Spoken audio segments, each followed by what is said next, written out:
Assalamualaikum warahmatullahi wabarakatuh. Perkenalkan semua, nama saya Cahya Aprilia. Saya dari SMPN 24 Jakarta ingin mendongengkan cerita yang berjudul Mata di Tanah Melus. Adaptasi dari novel Mata di Tanah Melus karya Oki Madasari. Pada suatu hari, hidup seorang anak perempuan bernama Mata. Ia tinggal di lingkungan yang sangat ramai, penuh dengan suara kendaraan, gedung-gedung tinggi, dan tentu saja internet yang selalu ia gunakan setiap hari. Pada suatu ketika, Ibu Mata mengajak Mata pergi ke daerah di Indonesia Timur.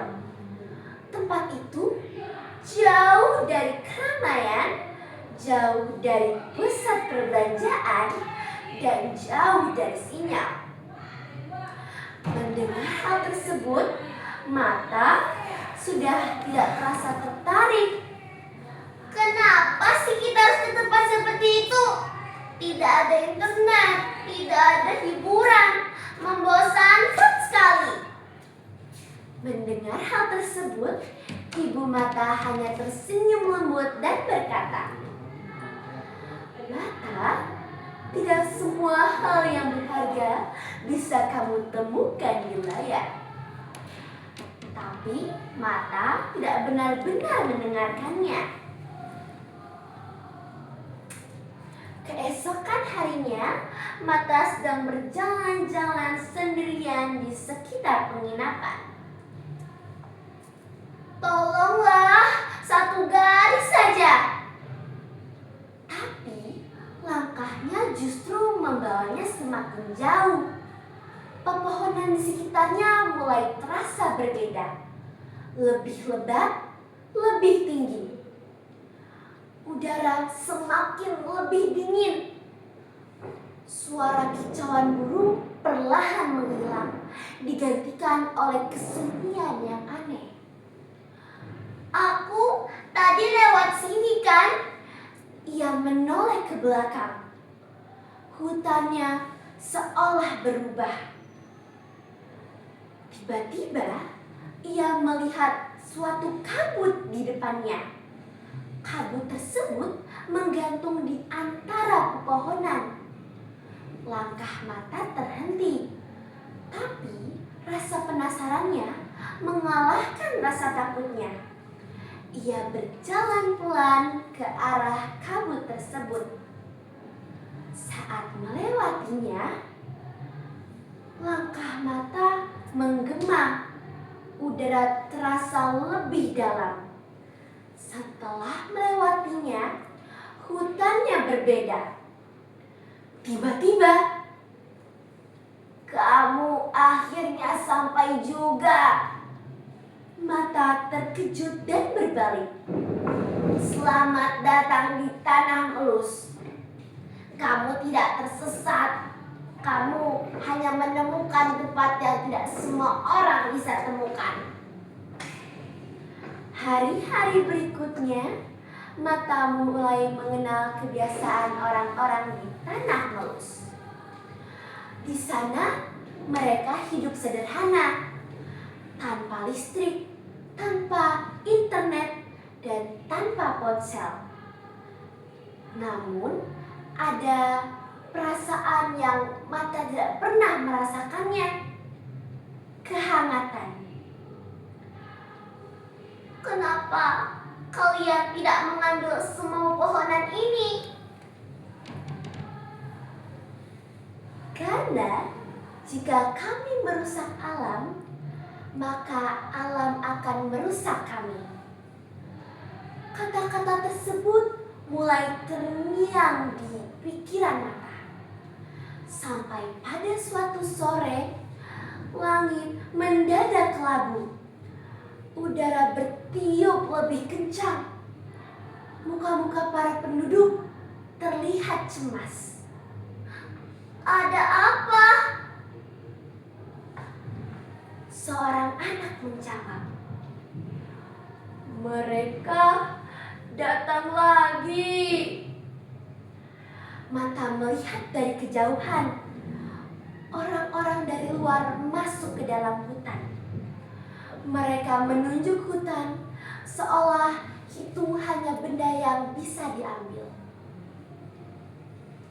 Kita ambil pohonnya, pasti banyak untung.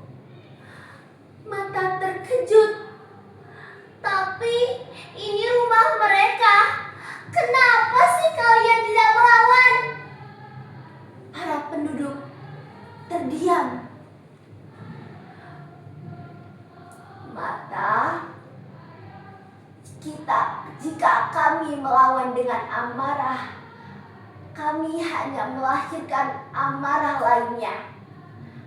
Tapi bukan berarti kami menyerah.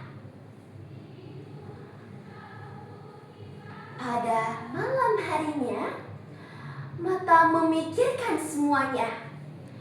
Ia mengingat kota asalnya. Sudah berapa banyak alam yang hilang di sana. Gedung-gedung tinggi, jalan besar, kelapa sawit, dan pabrik-pabrik. Air matanya terjatuh.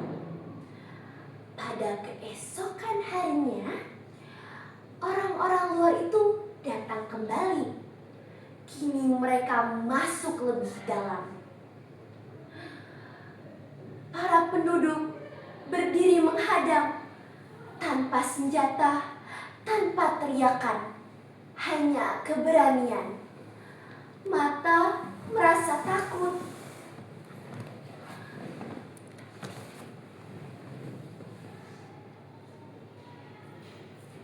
Kalian tidak bisa mengambil ini seenaknya.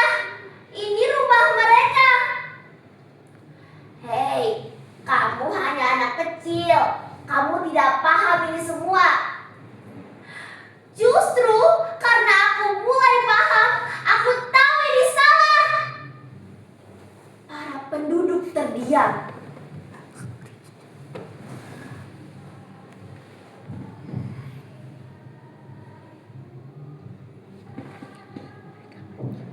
Para penduduk pun mulai berpegangan tangan lebih erat di belakang Mata.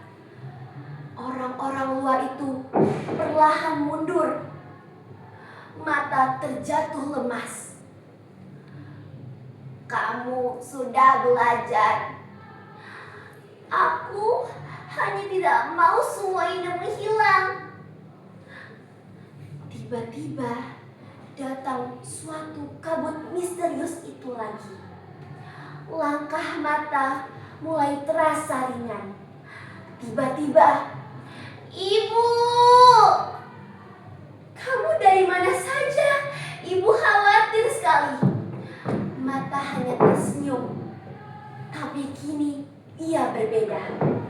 Ia mulai mempedulikan lingkungan dan menghargai orang lain. Ia tidak lagi memikirkan dirinya sendiri.